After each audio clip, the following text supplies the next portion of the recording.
Un testigo no es solamente aquel que intelectualmente sabe de alguna información, sino aquel que ha experimentado algo en particular. Hoy vamos a estar viendo en Comunidad en Estudio algunos testigos que aparecen en el Evangelio de Juan y que nos pueden dar una vislumbre de quién era Jesús. Bienvenidos a Comunidad en Estudio.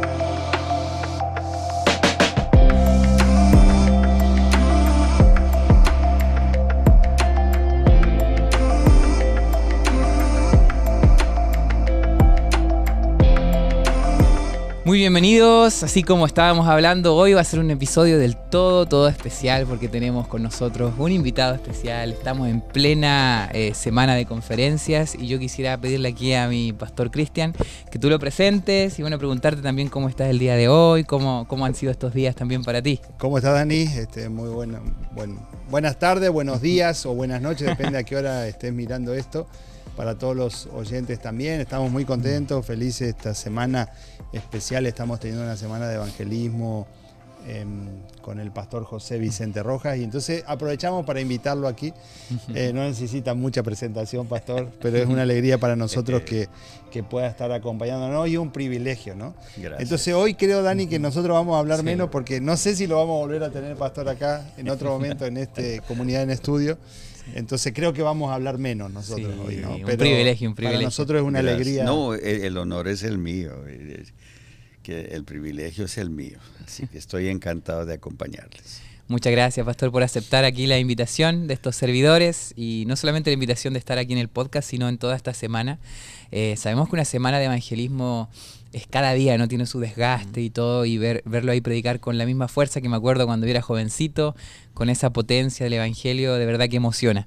Así que gracias por estar aquí con nosotros y por seguir sirviendo a Dios con todo el corazón. Sí, yo lo había escuchado cuando estaba estudiando en la universidad en Argentina, que debe haber sido como año 94 por ahí aproximadamente.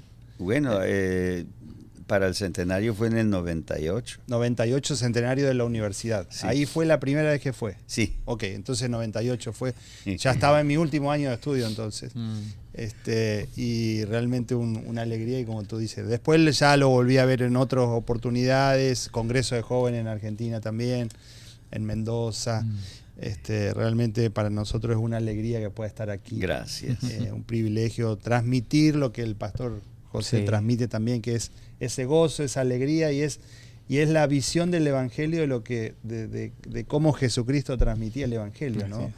Con gozo y con alegría también. A veces pensamos en Jesús como un Jesús triste, amargado, con rostro adusto, ¿no? Y si algo tenía era que llegaba a los corazones de todas las personas porque su rostro irradiaba el gozo y la alegría, ¿no? Bueno, es importante reconocer que cada quien ve a Jesús a través de su experiencia.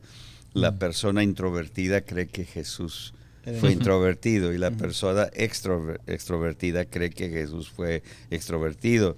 La gente que vienen muy dañados y golpeados por la vida creen que Dios daña y golpea a la gente y por eso tienden a ser severos. Cada quien marca a Dios con su vida, con sus hechos, con sus experiencias.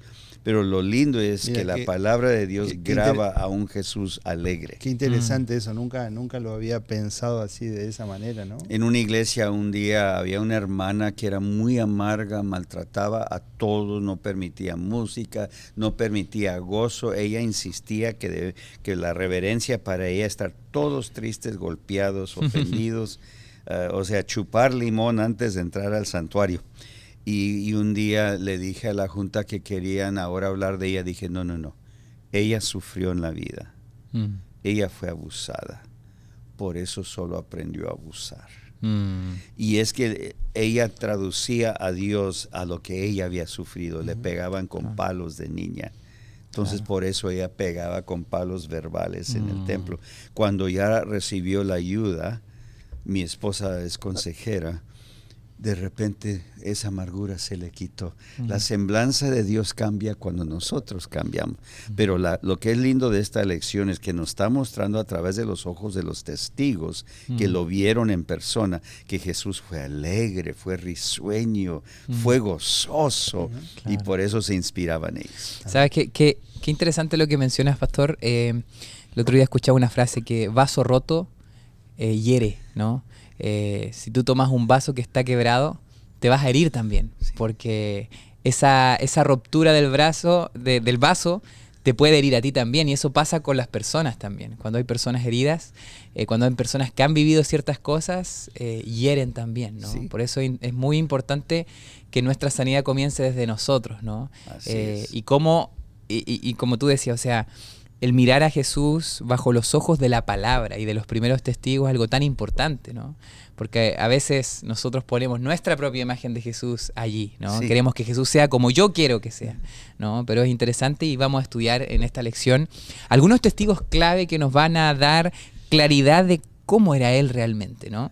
El primero que aparece aquí, quiero ir de lleno a esto, es Juan el Bautista. Hemos hablado un poquito de Juan el Bautista. De hecho, dice Jesús que lo menciona como el más grande de los profetas de todos. O sea, Sí. si tú ves profetas grandes en el Antiguo Testamento, increíbles, que escribieron mucha sabiduría, bueno, Juan el Bautista, según Jesús, les gana a todos, ¿no? Pero es interesante que Juan tenía algo que me encanta. Es necesario que yo mengüe para que Jesús crezca, ¿no? Sí. ¿Cómo ven ustedes el ministerio de Juan el Bautista y qué podemos aprender de él? No sé si- Una de las cosas que aparece aquí en los Juan capítulo 1, versículo 19 al 23, ¿no? Viene un grupo de personas, dice el texto allí en el versículo 19, este es el testimonio de Juan, cuando los judíos enviaron de Jerusalén sacerdotes y levitas para que le preguntasen, tú, ¿quién eres?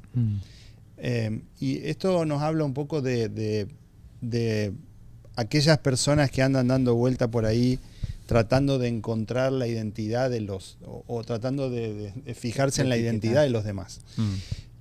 Y a veces nosotros necesitamos mirarnos al espejo y primero que nada encontrar nuestra propia identidad, ¿no? Decir, más allá de que ellos venían a preguntarle, ¿quién eres tú? ¿Por qué? Porque una de las cosas que querían hacer era cuestionar con qué autoridad él decía lo que decía y lo que predicaba y cómo él estaba todo el tiempo atacándolos y diciéndole, ustedes son estos, ustedes son una raza de esto, lo otro, ¿no? Y entonces él predicaba ahí en el desierto y los líderes enviaron ahí un grupo de sacerdotes levitas para que le pregunten, ¿tú quién eres? Como diciendo, no era que ellos querían saber para decir, bueno, para ver si te seguimos o no. No, lo que querían era cuestionar con qué autoridad él predicaba y decía lo que decía. Y entonces una de las cosas que a veces necesitamos hacer es mirarnos al espejo y ver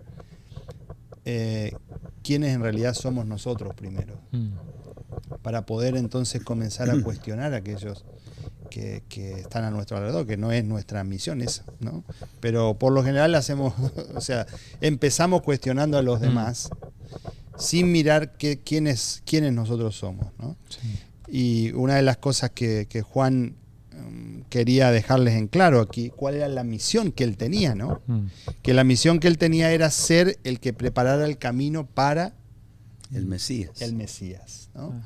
Y preparar el camino para un rey, por ejemplo. En ese tiempo los caminos eran escabrosos, con pozos, venían un grupo de siervos previamente, allanaban el camino para que el rey pudiera venir después, ¿no? Y esa, figuradamente, espiritualmente, es la misión que Juan vino a cumplir, ¿no? ¿Cómo esto se puede aplicar a nosotros hoy, no? Sí. El escándalo para mí en Juan ser testigo es que fue primo de Jesús. La mamá de Juan, Elizabeth, era prima de María, la mamá de Jesús. Entonces los dos se criaron jugando en las calles de Nazaret. Este es el primo.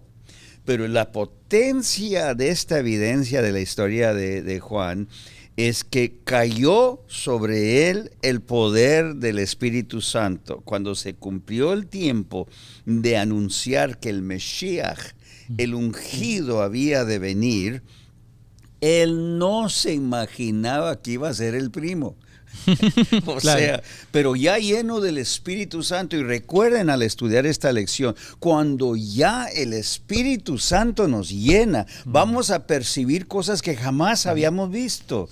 Mira, yo oigo esa historia toda la vida, pero nunca la había experimentado así. Es que ya cayó el Espíritu Santo sobre ti. Dios te ha abierto los ojos para ver, los oídos para oír. Entonces predicaba Juan, viene uno que no soy ni digno de desatarle las sandalias. Cuando se aparece el primo, he aquí el Cordero de Dios.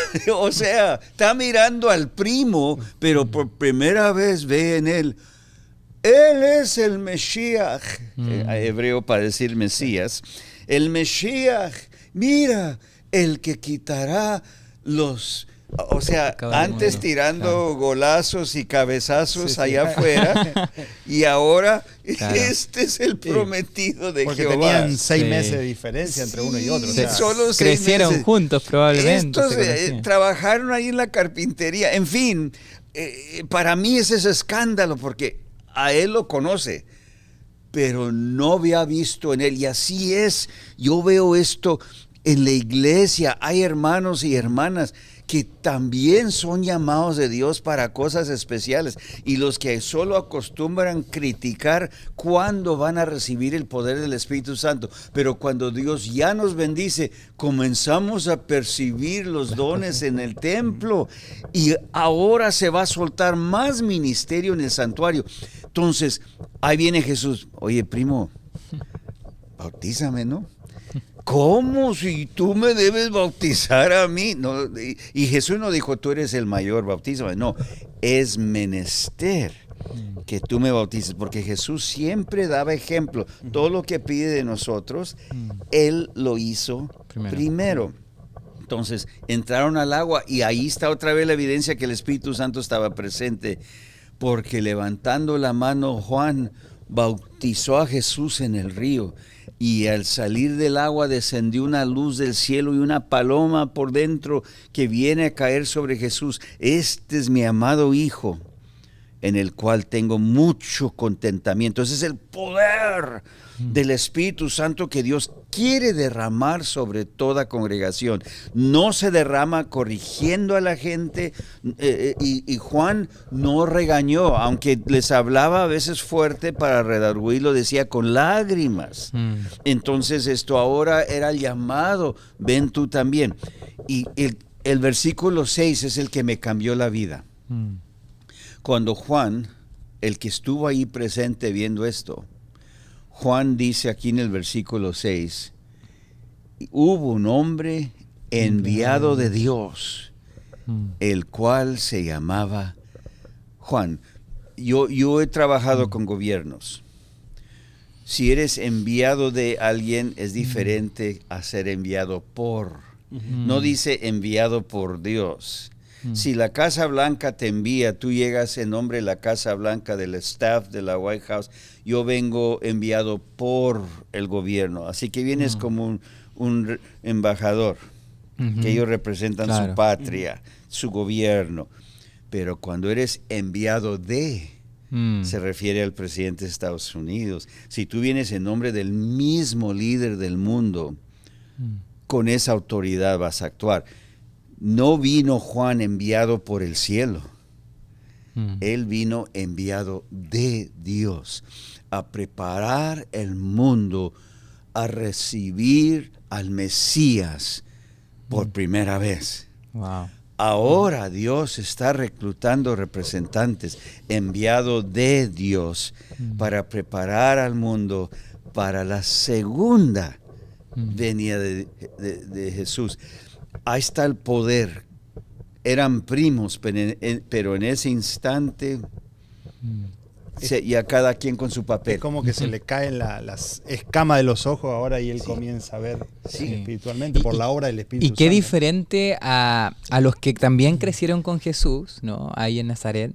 Qué interesante que cuando Jesús vuelve ahí a ese lugar donde se había criado, él no pudo hacer casi ningún milagro allí, porque estos lo conocían de pequeño y dijeron, pero ¿quién es este, no? Sí. O sea, es interesante que las mismas quizás experiencias que tuvo Juan el Bautista al ser primo y al conocerlo de cerca, y estas personas que también lo vieron como carpintero, algo cambió en Juan que lo reconoció a pesar de que lo conocía desde mucho antes, pero estos otros que también lo conocían no pudieron verlo como hijo de Dios. Y yo creo que ese es un riesgo también para nosotros que hemos crecido en la fe, por ejemplo, que creemos que ya conocemos, que creemos que ya, no, yo me crié en el Evangelio, ¿no? Sí. Y pareciera ser que, el otro día hablábamos de eso, ¿no? Pareciera ser que ahora hay cristianos que llevan muchos años, pero tienen un año, es como que si fueran, no es que llevan mucho tiempo en Cristo, ¿no? Sino que tuvieron un encuentro quizás, pero se quedaron ahí estancados. Pero hay personas que renuevan ese compromiso y tienen nuevas perspectivas y nuevos llamados, y creo que eso es importante, ¿no? O sea, y es un riesgo también, ¿no? En cada congregación hay gente talentosa que hasta ahora, no, a esta niña la conozco desde bebé y tendrá ya 18 años, pero ella tiene un llamado de Dios. Claro. Cuando Jesús predicó en la sinagoga donde él se crió, él les leyó de las profecías mesiánicas del libro de Isaías, abriendo el rollo, y ahí leyó Jesús y luego les dijo, este día se cumplen estas palabras en sus oídos. Y la gente, ¿no es este Jesús, el hijo del carpintero, el de aquí de la esquina, al lado de la tiendita esa? No, y casi lo matan, lo llevaron a un barranco para echarlo. Al Hijo de Dios lo iban a matar antes de cumplir su misión, pero porque se crió entre ellos, no como Juan, no habían recibido el poder del Espíritu Santo para discernir que el Salvador del mundo estaba ahí entre ellos. Y por eso ya lo iban a echar de un barranco. Y así en las congregaciones tenemos que tener cuidado, porque hay veces que creemos que conocemos a este individuo, pero ya llega el cumplimiento a entrar a lo que Dios le llamó a ser. Claro. Y los que son llenos del Espíritu Santo lo van a discernir. Mira, quitémonos enfrente de esta niña porque ella es llena, es dotada del Espíritu Santo y ella va a cumplir algo. Y así por eso la historia de Juan como testigo me conmueve, porque él es evidencia de que lo espiritual se va discerniendo ya después. Y por razón de Juan, por eso Jesús dijo, no hubo otro hombre más grande que Juan. Wow. Y no lo decía como primo. Sí. Él no dice ahí, no hubo otro primo que quise más. Mi primo favorito. Él dijo, sí, él dijo, no hubo otro hombre, como en versículo 6 del capítulo 1, como Juan. Y así que Dios diga de nosotros, no hubo otro pastor, no hubo otro diácono, diaconisa, no hubo otro miembro como ese hermano, como esa hermana. Y así de esa manera, gente llena del Espíritu Santo, de acuerdo al testigo. Creo que eso es una necesidad, ¿no? De hombres y mujeres, de jóvenes que sean llenas del Espíritu, para poder discernir, ¿no?, lo que Dios está haciendo, porque Dios, eso creo que a veces nosotros pensamos que Dios es como estático, como que ya lo que hizo se quedó en el pasado, pero Dios está obrando, y por eso necesitamos ese discernimiento de ver lo que Él está haciendo hoy, aquí y ahora, ¿no? En la congregación pequeña, en los jóvenes que se están levantando. Creo que todos necesitamos ser llenos de ese espíritu, ¿no? Sabes que Juan anuncia algo que es súper impactante, y quizás quería también ahora hablar un poquito de eso, que la lección también toca, ¿no? En Juan 1, 29 al 37, dice que el siguiente día vio Juan a Jesús que venía a él, como mencionó aquí Pastor, y dice, y dijo, he aquí el Cordero de Dios que quita el pecado del mundo, ¿no? ¿Qué implicancias tiene esa declaración, ¿no? Cordero de Dios. Juan lo presenta, he aquí el Cordero de Dios que quita el pecado del mundo. ¿Y qué quería decir también Juan, el escritor, el discípulo, ¿no?, al mencionar esta frase? Yo creo que esa frase es tan potente y nos da también a entender quién era Jesús, porque estamos estudiando cómo los testigos hablaron acerca de Jesús. Y aquí Juan claramente dice, este es, ¿quién? El Cordero de Dios que quita el pecado del mundo. Sí. ¿Cómo podemos entender esta frase? Sí, había, desde que empezamos el estudio de esta lección, hace ya 4 semanas, dijimos que el objetivo principal de Juan, que aparece allí en Juan capítulo 20, versículo 30, 31 especialmente, estas cosas se han escrito para que creáis que Jesús es el Cristo, el Hijo de Dios, y para que creyendo tengáis vida en su nombre. Este es el punto central del Evangelio de Juan, y él está escribiendo a sus receptores de esta carta o de este libro, le está escribiendo pensando en eso, ¿no? Dijimos ya, claro, escrito alrededor del año 90, habían pasado como 60 años, muchos habían comenzado a descreer de Jesús. ¿Será que realmente este habrá sido? Y ya algunos habían muerto, pero las generaciones siguientes habían comenzado a decaer en su fe, ¿no? Y entonces ahora vuelve otra vez Juan a reflotar todo esto, y el objetivo es presentar nuevamente a Cristo como el Mesías, como el Salvador. Exacto. Y presentarlo como el Cordero de Dios. Es decir, eso que nosotros habíamos estado haciendo por tantos años, que era ofrecer un cordero en el templo. Exacto. Ahora Jesús vino a cumplir la misión y a dejar todo aquello atrás que tenía que ver con las leyes mosaicas, ¿no? Y entonces lo exalta otra vez. Y entonces que él diga esto delante de todo ese público que estaba allí, era una declaración de la cristológica, ¿no? De presentar ahora a Jesucristo como el cumplimiento de las profecías del Antiguo Testamento. Entonces, es la rúbrica que Juan el Evangelista está colocando, diciendo que Juan el Bautista ahora estaba reconociéndolo a Jesús como el Mesías, como el Cristo, ¿no? Como el cumplimiento del Antiguo Testamento, ¿no? Y es significativo porque Juan allí se refiere a las profecías mesiánicas de Isaías, porque el profeta Isaías había escrito, lo llevaron al matadero y como cordero, enmudeció y no abrió su boca. Eso fue escrito millares de años antes por el profeta Isaías, y todo israelí conocía esa profecía. El problema es que ya no esperaban un cordero, esperaban un líder militar que viniera a derrumbar a los romanos. Pero aquí Juan les está diciendo a Israel, antes de que lo conozcan, recuerden, él viene a ser cordero, a morir por nosotros. Y un siervo sufriente, ¿no? Sí, sufriente, todo lo que es Isaías en ese aspecto y David en los Salmos. Y ahora, ahí viene el cordero, el que nos ha de salvar. Y para ellos sabían que cada año se sacrificaba un cordero por los pecados de la nación. Ahora este cordero se va a sacrificar por los pecados del mundo. Y lo está confirmando en la profecía. Y por eso el testigo Juan me conmueve a mí, porque para él todo esto fue novedad. ¿Cómo va a ser que mi primo acabó siendo el que Dios prometió?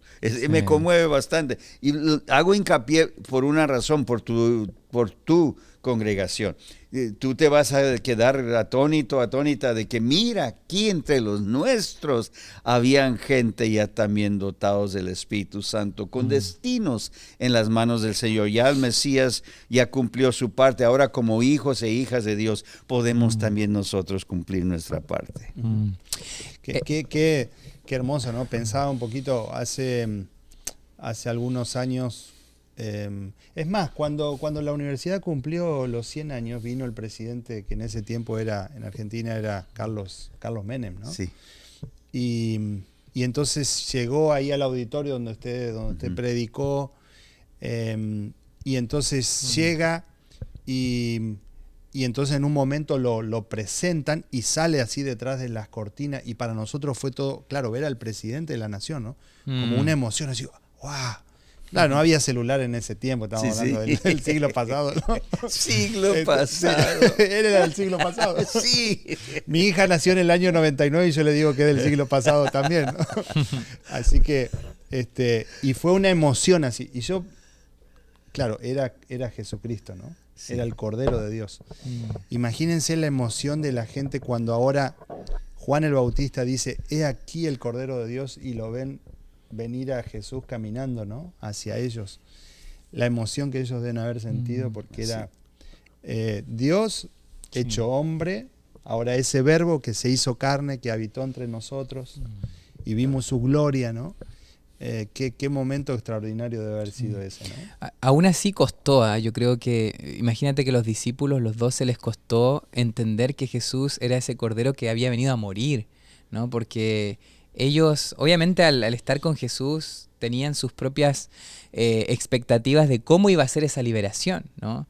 Y quizás preferían leer otras profecías que hablaban quizás más, se podían entender más como algo político, como la vara de hierro, como que destruye el yugo romano, y ellos traducían eso como, bueno, al fin vamos a estar ahí. Y ellos ahí hablaban quién a la derecha, quién a la izquierda, y bueno, veían a Jesús como una imagen distinta, ¿no? De hecho, les dolió mucho saber de que en realidad Jesús iba a morir, y cuando Jesús lo revelaba, Pedro decía, no, no tienes que ir a morir. Y Jesús le decía, no, apártate de mí, Satanás, o sea, esa es mi misión. A eso vine. Sí, a eso vine, ¿no? Pero Juan el Bautista en el principio del ministerio ya lo tenía claro, o sea, vio, este es el Cordero de Dios, ¿no? Obviamente a Juan le dolía como primo saber de que su primo tenía que morir, pero de alguna manera había entendido que la misión era esa de Jesús, ¿no?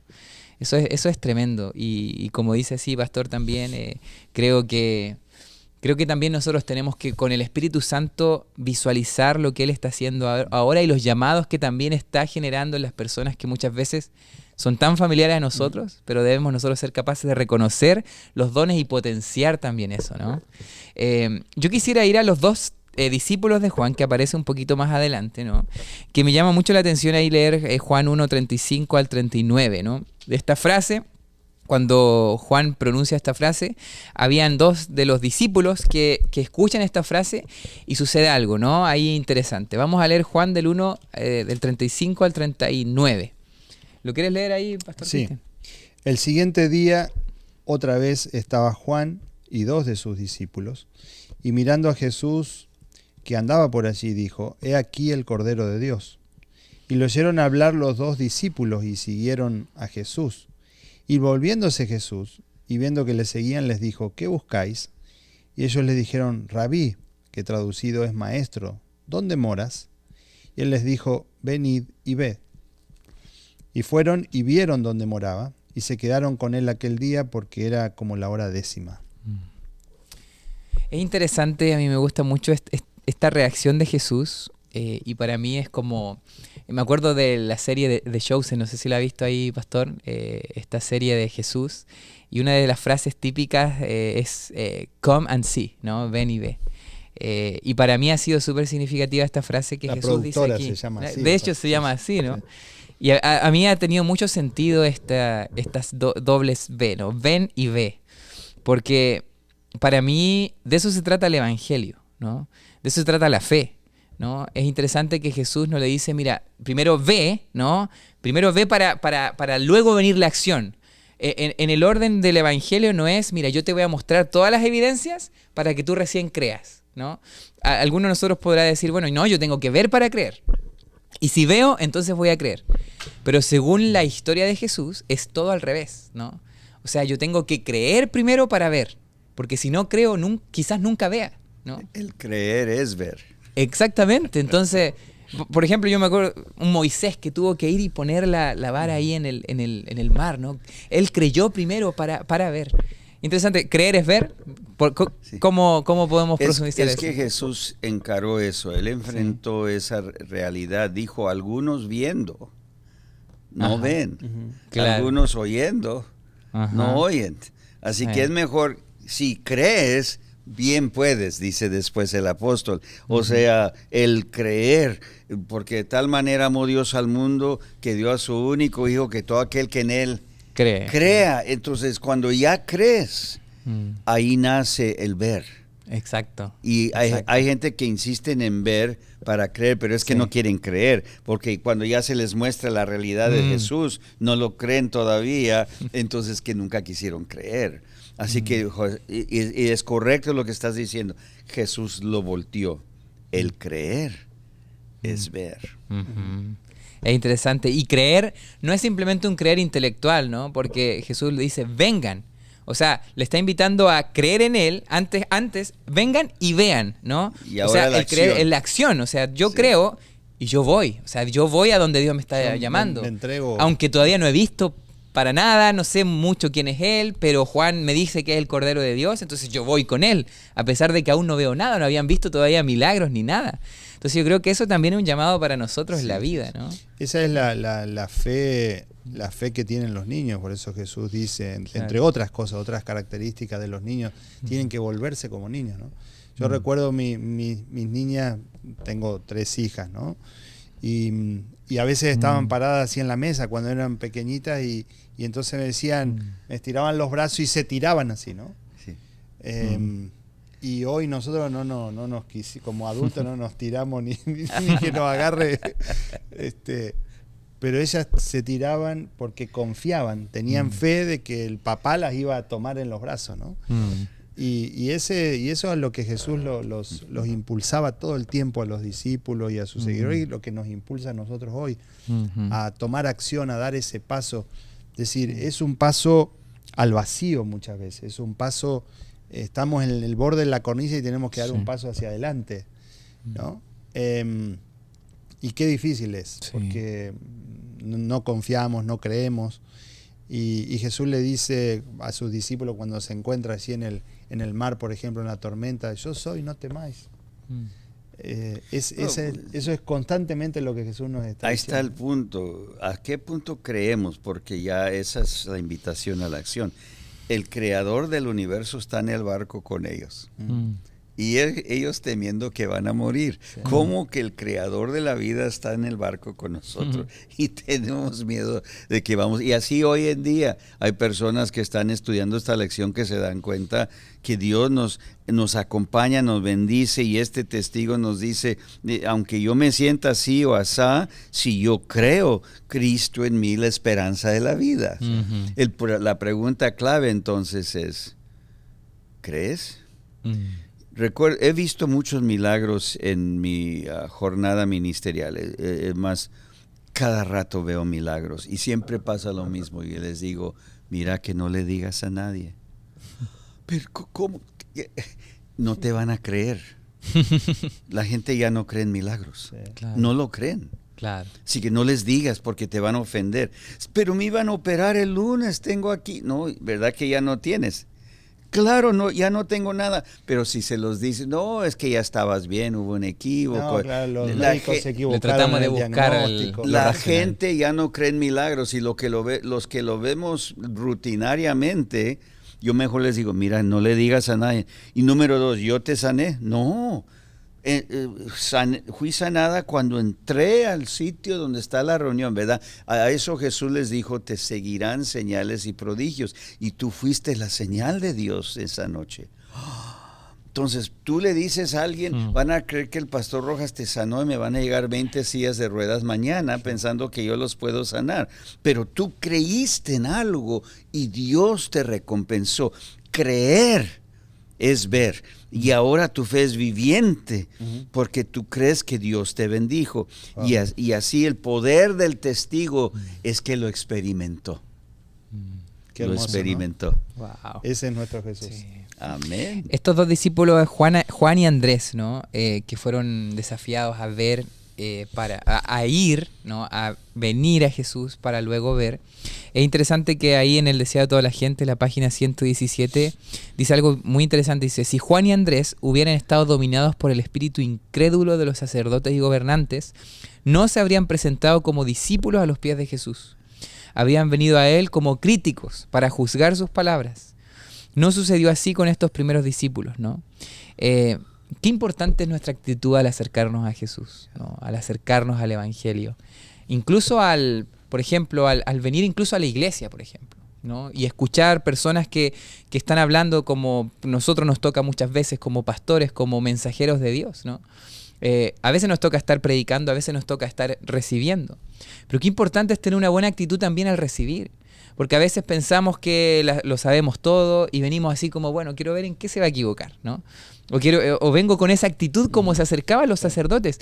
Y qué difícil fue para ellos salvarse, qué difícil fue para ellos ver realmente a Jesús por quien Él era. Así de grandes son nuestros orgullos, nuestras actitudes críticas, que nos impiden ver al Maestro, ¿no? Que nos impiden vivir el mensaje. Entonces, creo yo que eso es muy importante también. Hay algo que el otro día hablábamos con la Mari, ¿no? Y decíamos, con respecto a la actitud, que había una canción que decía que Dios podía cambiar nuestra actitud. Yo le decía a ella: yo no creo que Dios pueda cambiar nuestra actitud. O sea, Él puede todo, ¿no? Él puede todo. Pero siento yo que de alguna manera la actitud es un ingrediente que nosotros ponemos, ¿no? Es terreno mío, digamos. O sea, yo tengo que tener yo pongo mi actitud y Dios va a hacer la obra, pero Dios no puede forzar a que yo... Imagínate, o sea, a los sacerdotes, no sé cómo lo ven ustedes. Sí y no, digamos. Entre ese planteamiento que tú haces, sí y no. Podemos decir que no porque yo tengo que darle el primer paso de tener ese deseo, ¿no? Pero es el Señor el que transforma, ¿no? Y por eso Él dice: pondré un corazón un corazón de carne donde ustedes tienen un corazón de piedra. Y esa es la transformación que el Espíritu Santo hace. Pero sin obligar a nadie, como siempre decimos, una frase tan trillada, es decir, siempre decimos la puerta, ¿cómo es? La puerta, el picaporte o la manija, no sé cómo le llaman en diferentes países, para abrir la puerta siempre decimos está al lado de adentro, y frase trillada, ¿no? Pero es así. Claro. Yo tengo que tener ese deseo, ¿no? Escuchando la voz del Espíritu Santo, lo que el Espíritu Santo me llama a transformar, transformar en mis propios deseos, la humildad, esconder todo eso y permitir que el Espíritu Santo haga su transformación. El tema es que la mayoría de las veces, como tú decías, Dani, creemos que la sabemos todo, que no necesitamos, que el Evangelio o el mensaje es para otros. Y aún los predicadores, a usted le debe pasar lo mismo, ¿no? Y siempre le digo a mi esposa, el mensaje yo lo preparo, es para mí, y yo soy el primer defectuoso de lo que voy a predicar. El primer defectuoso de lo que predico siempre soy yo. Y no estoy hablando desde la posición de alguien que ya resolvió todo y se pone a hablarle a los demás como diciendo, mira, ustedes tienen que arreglar esto, tienen que arreglar esta... No, yo... Y de verdad lo digo, no lo estoy diciendo simplemente decir yo soy el primero. Y me ayuda a mí los sermones para fortalecer aquello en lo que creo, ¿no? Sí. Y ese era uno de los grandes defectos que los sacerdotes, los levitas que venían ahí, ¿no? Delante de Juan y delante de Juan el Bautista y delante de Jesús tenían, porque ellos pensaban, y esto tal vez lo podemos discutir un poquito aquí también, decir, ¿será que el Señor me llama a mí a ser el salvador de la iglesia? Es decir, a comenzar a cuestionar absolutamente todo. Decir, no, yo tengo el deber de mostrar con el dedo que soy. Y lo digo como nosotros como pastores, o decir, ¿será que esa es nuestra función? Lo podemos discutir a eso también, ¿no? Que era un poquito hablando de los personajes que aparecen aquí en esta lección, que son como personajes, podríamos decir, secundarios, porque no son los principales, no son los testigos, pero son los que aparecen ahí detrás, ¿no? Es fascinante porque de nuevo estás mencionando el poder del Espíritu Santo. Nosotros somos el pueblo que en estos últimos días espera la lluvia tardía del Espíritu Santo. El mismo Espíritu Santo que les abrió los ojos, les abrió el entendimiento y el ánimo de avanzar con recibir al Mesías, ahora también a nosotros nos abre los ojos, nos abre el entendimiento y nos abre el ánimo de anunciar que vuelve a venir por segunda vez, pero esta vez para ya terminar con todo y llevarnos a la patria celestial. Es el mismo Espíritu Santo. Y vemos al testigo Juan, pues nunca imaginándose que el primo iba a ser el Mesías. Y ahora estos, que habiendo sido discípulos de Juan, ahora se vuelven discípulos de Jesús, porque el Espíritu Santo les reveló, igual que a Juan, este es el prometido de Jehová, este es el ungido. Y así hoy en día también, como dices, no es la opinión de uno que debe guiar. No, yo vi en Segunda de Testimonios, página 19, a mí no me importa que hayas visto, si el Espíritu Santo no lo ha revelado. Alguien una vez me dijo, pastor, yo lo digo como es. Nadie lo dice como es, solo Dios. Claro. Solo Dios. Claro. Ponemos en ese rol de en lugar de Dios. Se nos olvida que siempre somos intérpretes imperfectos. Exacto. Y el que dice yo lo digo como es, sencillamente está comunicando, yo soy grosero cuando me da la gana. Entonces hay personas que son malas, soberbias, son toscos, crueles, y creen que están haciendo la obra de Dios en la congregación. No, la persona llena del Espíritu Santo nos da los frutos del Espíritu en la lista. Paz, gozo, paciencia. Paciencia, está la lista ahí de esto es lo que emana de la persona llena del Espíritu Santo. Porque como el Espíritu Santo bendijo a través de estos testigos el comienzo de la obra de Jesús, el mismo Espíritu Santo, una lluvia tardía, va a dirigirnos a nosotros al finalizar esta jornada cristiana y Jesús vendrá por segunda vez. Por eso me conmueve de estos dos muchachos también. Tremendo. Sí. Quizás terminando ahí y gracias pastor por lo que ha dicho, creo que Creo que lo que hemos compartido aquí ha sido súper interesante. Ya estamos llegando a los minutos finales. Quería pasar rápidamente aquí, Felipe y Natanael, se repite esto de ven y ve, ¿no? Felipe se encuentra con Jesús, ¿no? Y después es interesante que cuando nos encontramos con Jesús, Jesús primero nos dice ven y ve, ¿no? Pero cuando tú te encuentras con Jesús y tienes una experiencia con Él, ahora es tú el que dice ven y ve, ¿no? Y Felipe cuando le menciona, y Natanael le dice, ¿y de Nazaret puede salir algo bueno? ¿No? Esa frase interesante, ¿no? Como, oye, pero ¿de dónde viene Jesús, no? De Nazaret. Y ahí Felipe le responde, no le dice, no le empieza a argumentar, no le da 1000 argumentos de por qué Jesús es el Mesías, sino que le dice simplemente ven y ve, que eso está en el versículo 46 de Juan 1. Yo creo que cuando Jesús primero nos llama a nosotros, después nosotros somos llamados a llamar a otro, ¿no? Y a decirle también, ven y experimenta por tus propios ojos lo que Jesús tiene para ti. Creo que esa es la labor de los predicadores también. Y eso es lo que he visto también en usted, pastor. De todos. Sí, porque ese es finalmente... Todos somos, el sacerdocio de todos los creyentes tiene que ver con esto. Y ve a ver, cuando yo predico, dando mi testimonio, yo no doy anécdotas de algo que leí en una revista, o el otro día leí una historia que me impactó. No, yo solo cuento testimonio de lo que he visto. Cuando dice el Espíritu, ven y ve, es que veremos la gloria del Señor, veremos el perdón del Señor, veremos la aceptación que Dios tiene para con nosotros. Y eso nos compunge en hacer lo mismo con los demás. Ven a ver. Y por eso se han fijado cuando termino el sermón, ve, cuéntale a otro lo que has visto. Tú has sido testigo, algo aquí en esta ocasión. El poder del testigo es que vio la mano de Jehová en las vidas de otros. Ese es el poder del Evangelio en estos testigos, y por eso a mí me conmueve bastante, porque yo no vengo a contarle sencillamente lo que estudié, pero lo que el Espíritu Santo me ha dado permiso a ver también. Y es lo que también cada uno puede vivir. O sea, no solamente estamos llamados a ser espectadores de la historia de los otros, sino que uno puede también vivir estas historias. ¿No? Exactamente, exactamente. Y si un miserable de Los Ángeles puede ser bendecido, ¿cuánto más tú? Los de Buenos Aires y los de Santiago. Amén, ¿no? Amén. Santiago estuvo bueno. Oigan, vamos a terminar hablando de Nicodemo, porque a veces pareciera ser que Jesús iba tocando los corazones de gente humilde, de los pescadores, de recaudadores de impuestos, o sea, gente como en el ambiente judío como sesgada, ¿no? Pero también Jesús aquí, Juan, en los primeros capítulos, nos habla de Nicodemo. Y Nicodemo era alguien importante y que también vio en Jesús algo diferente, ¿no? Pero que le costó más. De hecho, su encuentro sucede a altas horas de la noche porque él le daba un poco de vergüenza. O sea, ya lo que se estaba diciendo de Jesús no era bien visto que él como líder religioso se encontrara con Jesús. ¿Qué podemos, quizás ya para ir terminando, extraer de este encuentro? Donde está el versículo quizás más famoso de la Biblia, ¿no? Porque de tal manera amó Dios al mundo. Esto se lo dice a Nicodemo, ¿no? Qué interesante. ¿Qué podemos hablar de esto? Yo destacaría allí el versículo 7, cuando Jesús le dice, os es necesario nacer de nuevo, ¿no?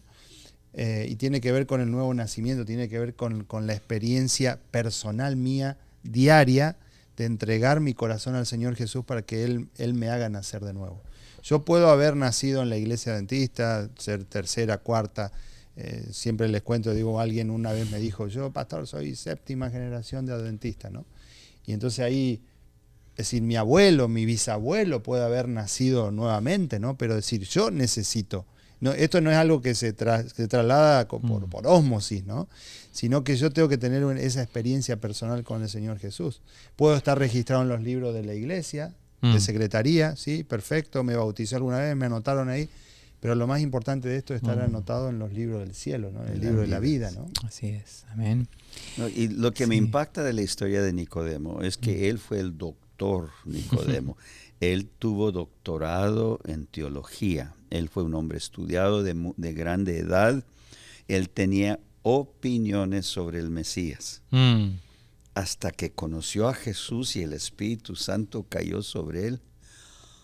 Y comenzó a ver cosas que no había visto en sus 30 años de experiencia y opiniones teológicas. Y luego oyó a Jesús predicar: jamás un hombre ha hablado como este. Hasta les mandamos soldados para tomarlo preso del mismo templo y no pudieron. Voy a ver qué, por qué. Y Nicodemo se quedó. Y Jesús le dijo: tendréis que nacer de nuevo. Esas opiniones que llevas, ¿estás dispuesto a que mueran? A que nazcan nuevas opiniones en mi nombre. Morir al mundo es morir al mundo y nacer una nueva criatura en Cristo. Otra vez, solo el Espíritu Santo logra un renacer así. Cuando Nicodemo vio eso, se volvió uno de los conversos más potentes del ministerio de Jesús, porque un hombre estudiado, como decir el decano de la escuela de teología, se convenció del evangelio, y Jesús mismo era las buenas nuevas. Por eso cuando veo a Nicodemo me conmueve mucho, porque yo también tengo muchas opiniones, y cuando me veo cara a cara con Jesús me doy cuenta que no sé nada. Pero el Espíritu Santo nos compunge, nos convence, nos llama al arrepentimiento, y lo que era ese viejo educado, respetado, se volvió un viejo lleno del Espíritu Santo, que pudo testificar: he aquí, he conocido al único Hijo de Dios. Renació. A veces es más fácil aprender que desaprender, ¿no? A veces nos cuesta desaprender cosas que necesitan ser desaprendidas cuando miramos realmente a Jesús, ¿no? Y yo creo que ese fue el desafío para Nicodemo. O sea, tú necesitas empezar de nuevo. Tú necesitas dejar atrás esas opiniones y verme cara a cara, ¿no? Sí. Y yo creo que cada uno de nosotros necesita esto. A veces nosotros lo centramos solo en el bautismo, y se toma mucho este versículo como para hablar del bautismo, ¿no? Del nuevo nacimiento, que efectivamente es muy importante, pero necesitamos también. Cuando pasa el tiempo y cuando vamos acumulando cada vez más conceptos y cosas y vivencias, puede ser que Dios nuevamente nos encuentre cara a cara y nos diga: vamos a nacer de nuevo. Exacto. O sea, no es solamente nacer de nuevo en dejar el licor atrás, en dejar cosas que destruyen la vida. Sí. Es nacer de nuevo también en tus actitudes. Es nacer de nuevo en perdonar al prójimo. Es un nuevo comienzo en todo aspecto de la vida. Y el único que nos da fuerza para lograr eso es el movimiento del Espíritu Santo sobre nosotros. Una lluvia tardía. Que ya viene pronto, ¿no? Amén. Sí.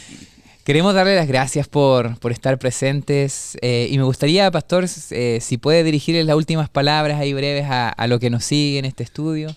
Recuerda que la lección de este trimestre nos está enseñando que el poder del testigo, el que ve a Jesús por sí mismo, no nomás como un punto de conversación o de discordia, que a Jesús como un Dios personal, un Salvador, Cristo en mí, la esperanza de la vida, en examinar las vidas de personas que lo conocieron personalmente.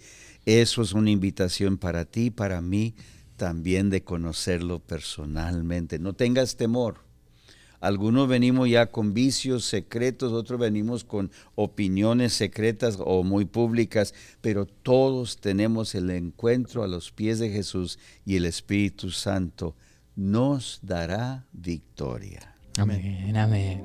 Que Dios te bendiga. Gracias, Pastor, por estar con nosotros. De verdad fue Encantado. Un capítulo hermoso y una alegría tenerlo acá. Y de verdad que Dios lo siga utilizando en esta campaña. Y los invitamos a acompañarnos el sábado. Vamos a estar terminando en la isla, y hasta el viernes vamos a estar acá en la Iglesia Central del Valle. Así que nos vemos. Gracias, Pastor, y bendiciones. Dios te bendiga. Chao, chao. Bendiciones. Chao.